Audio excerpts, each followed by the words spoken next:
Hi friends, ಇವತ್ತು ಟೇಸ್ಟಿಯಾದ ಪಡವಲಕಾಯಿ ಬಜ್ಜಿ ಮಾಡ್ತಾ ಇದ್ದೀನಿ.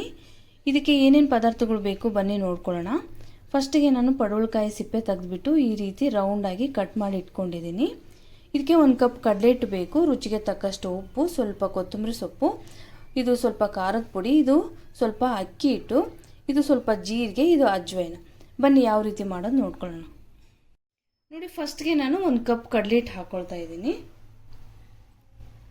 ಹಾಗೆ ಇದಕ್ಕೆ ಇದು 1 ಸ್ಪೂನ್ ಅಕ್ಕಿ ಹಿಟ್ಟು. ಇದು ಆಪ್ಷನಲ್ಲು, ನಿಮಗೆ ಬೇಡ ಅಂದರೆ ಸ್ಕಿಪ್ ಮಾಡಿ, ಇಲ್ಲ ಮೈದಾ ಹಿಟ್ಟು ಕೂಡ ಹಾಕೋಬೋದು. ಹಾಗೆ ಇದ್ರ ಜೊತೆಗೆ ನಾನು ಸ್ವಲ್ಪ ಅಜ್ವಾನ ಸೇರಿಸ್ಕೊತಾ ಇದ್ದೀನಿ. ಹಾಗೆ ಸ್ವಲ್ಪ ಜೀರಿಗೆ ಕೂಡ ಹಾಕ್ಕೊಳ್ತಾ ಇದ್ದೀನಿ. ಹಾಗೆ ಇದಕ್ಕೆ ರುಚಿಗೆ ತಕ್ಕಷ್ಟು ಉಪ್ಪು. ಇದು 1 ಟೇಬಲ್ ಸ್ಪೂನ್ ಖಾರದ ಪುಡಿ ಇದೆ. ಇದು ಸ್ವಲ್ಪ ಕೊತ್ತಂಬರಿ ಸೊಪ್ಪು. ಈಗ ಸ್ವಲ್ಪನೇ ನಾನು ಶುಂಠಿ ಬೆಳ್ಳುಳ್ಳಿ ಪೇಸ್ಟ್ ಹಾಕ್ಕೊಳ್ತಾ ಇದ್ದೀನಿ. ಇದು ರುಚಿ ಇನ್ನೂ ಹೆಚ್ಚಿಸುತ್ತೆ. ನೀವು ಬೇಡ ಅಂದರೆ ಸ್ಕಿಪ್ ಮಾಡ್ಕೊಳ್ಳಿ. ಈಗ ಇವೆಲ್ಲವೂ ಚೆನ್ನಾಗಿ ಮಿಕ್ಸ್ ಮಾಡ್ಕೋಬೇಕು. ಸ್ವಲ್ಪ ನೀರು ಹಾಕ್ಕೊಂಡು ಈ ಬೋಂಡಾಗೆಲ್ಲ ಕಲಿಸ್ಕೋತಿರಲ್ವ, ಅದೇ ರೀತಿ ನೋಡಿ. ಸ್ವಲ್ಪನೇ ಸೋಡಾ ಪುಡಿ ಹಾಕ್ಕೊಳ್ತಾ ಇದ್ದೀನಿ. ಈಗೆಲ್ಲವೂ ಚೆನ್ನಾಗಿ ಮಿಕ್ಸ್ ಮಾಡಿದರೆ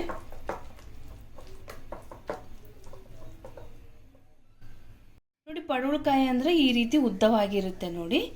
ಈಗ ಇದನ್ನು ನಾವು ಸಿಪ್ಪೆ ತೆಗೆದ್ಬಿಟ್ಟು ನೋಡಿ, ಮೇಲ್ಗಡೆ ಈ ಥರ ಸಿಪ್ಪೆ ತೆಗೆದ್ಬಿಟ್ಟು ಈ ಥರ ರೌಂಡಾಗಿ, ತುಂಬ ದಪ್ಪನೂ ಅಲ್ಲ, ಈ ಥರ ರೌಂಡಾಗಿ ಕಟ್ ಮಾಡ್ಕೋಬೇಕು ನೋಡಿ. ಒಳಗಡೆ ಎಲ್ಲ ತೆಗೆದ್ಬಿಟ್ಟು ಈ ರೀತಿ ರೌಂಡ್ ಕಟ್ ಮಾಡಿ ರೆಡಿ ಇಟ್ಕೋಬೇಕು ನೋಡಿ. ಈಗ ಒಂದೊಂದಾಗಿ ಎಲ್ಲ ಈಗ ಹಿಟ್ಟಲ್ಲಿ ಹಾಕ್ಕೊಂಡು ಇವೆಲ್ಲ ಎದ್ಕೋಬೇಕು. ಎದ್ಕೊಂಡು ಎಣ್ಣೆಲಿ ಕರಿಬೇಕು ನೋಡಿ. ಇದೆಲ್ಲ ಡಿಪ್ ಮಾಡ್ಕೋಬೇಕು. ಈಗ ಫಸ್ಟಿಗೆ ನೋಡಿ, ಈಗ ಒಂದೊಂದಾಗಿ ಎಣ್ಣೆಗೆ ಹಾಕಿ ಕರಿಬೇಕು. ಈಗ ಒಂದೊಂದಾಗಿ ಎಣ್ಣೆಯಲ್ಲಿ ಕರ್ಕೊಳ್ಳೋಣ.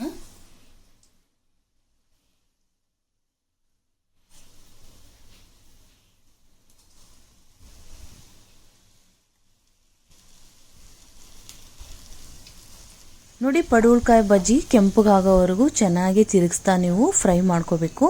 ಯಾರು ಪಡವಲಕಾಯಿ ಇಷ್ಟಪಡಲ್ಲ, ಈ ರೀತಿ ಮಾಡಿಕೊಡಿ, ತುಂಬ ಇಷ್ಟಪಟ್ಟು ತಿಂತಾರೆ ನೋಡಿ. ಕ್ರಿಸ್ಪಿಯಾಗಿ ಪಡವಲಕಾಯಿ ಬಜ್ಜಿ ರೆಡಿಯಾಗಿದೆ. ಈಗ ಪ್ಲೇಟಿಗೆ ಹಾಕೊಳ್ಳೋಣ ನೋಡಿ. ಟೇಸ್ಟಿಯಾದ ಪಡವಲಕಾಯಿ ಬಜ್ಜಿ ರೆಡಿಯಾಗಿದೆ.